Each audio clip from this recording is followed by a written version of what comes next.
Legendary Marvel Comics co-creator and publisher Stan Lee has died. Christopher Martinez has more on his storied career. Stan Lee was as recognizable to comic book fans as the superheroes he created: X-Men, the Hulk, and the Amazing Spider-Man. I tried to keep them realistic, and I don't know of anybody more realistic than I am. So whatever little things worried me, I'd have Spider-Man worry about them too. He also gave his characters real-life flaws. The mere fact that he has superhuman power doesn't mean that he may not have acne, or he may not have trouble with his girlfriend, or get a sinus attack in the middle of a fight. Lee took a job as an assistant at a comic publisher when he was 16 that eventually grew into Marvel Comics, and Lee rose to become its president. But in 1998, Marvel forced Lee out. He spent years in lawsuits with the company and Disney to get a share of profits from movies and TV shows based on his characters.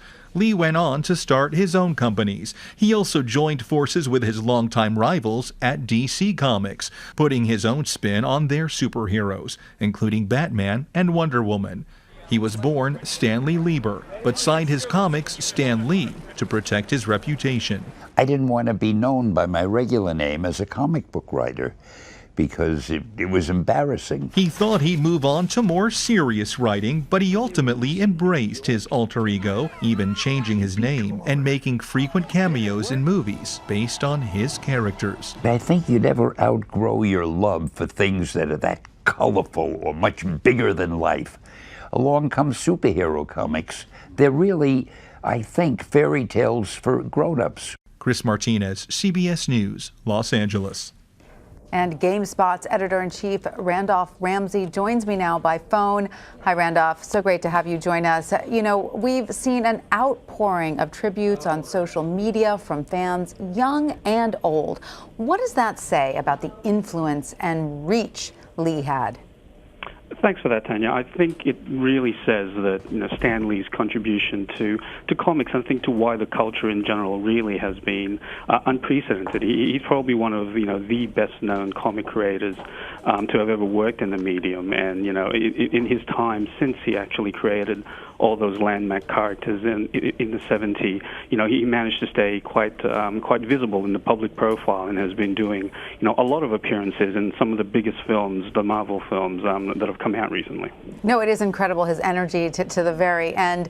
I'm curious how you think he was able to build Marvel into such a successful brand. Was it part of it his magical marriage of sort of the otherworldly, the larger than life, with the very mundane? Yeah. I think that's the main thing that people credit Stan Lee for. Like before he came around, and really took over, the creative leadership of Marvel in the 1960s.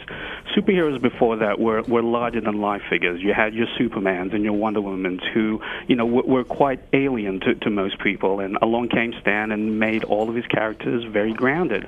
He created folks like Spider-Man and the X-Men, and you'd have them battling supervillains one minute and then trying to figure out how to, get enough money to pay for medicine the next. So, it made the characters really relatable, and I think really fit into that sort of counterculture of the 60s as well. Yeah, that's true. We heard him saying in an interview there in Chris Martinez's package, which looked like it was from the 60s or 70s, that, just because Spider-Man could scale a wall doesn't mean he might not still have acne or have problems with his girlfriend. I think it was something was so interesting about that to the reader, to be able to relate to a superhero. Exactly, and I think one of the key things he also did was set all of his characters in the real world. So, Spider-Man wasn't living in some metropolis or some other fictional city. He was living in New York. He was swinging through boroughs that people all recognized, and he was name-checking, things that ordinary people could see outside their windows. So, all of their characters were a lot more human and felt a lot more relatable. How much did the times have to do with that? In other words, the era, the 70s, you think about the 70s, and you think about a crime-ridden metropolis. New York City was down and out. Places that appeared in the Marvel comics seemed very dangerous. And so I wonder if these characters had an even greater appeal because, as you said, they were set in real-world settings. Yeah, and I think that's something that, Marvel at the time in the 60s and 70s, definitely took to heart. They tried to look at what was happening in the real world and actually try and address it within the pages of their comic books. And I think the most famous example of that with Stan, obviously, is with the X-Men, which were directly tackled with issues of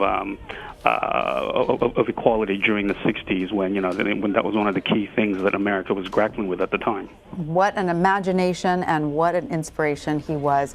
Randolph Ramsey, thank you so much for your time. Thank you, Tanya. And we'll be back after a quick break. Don't go away.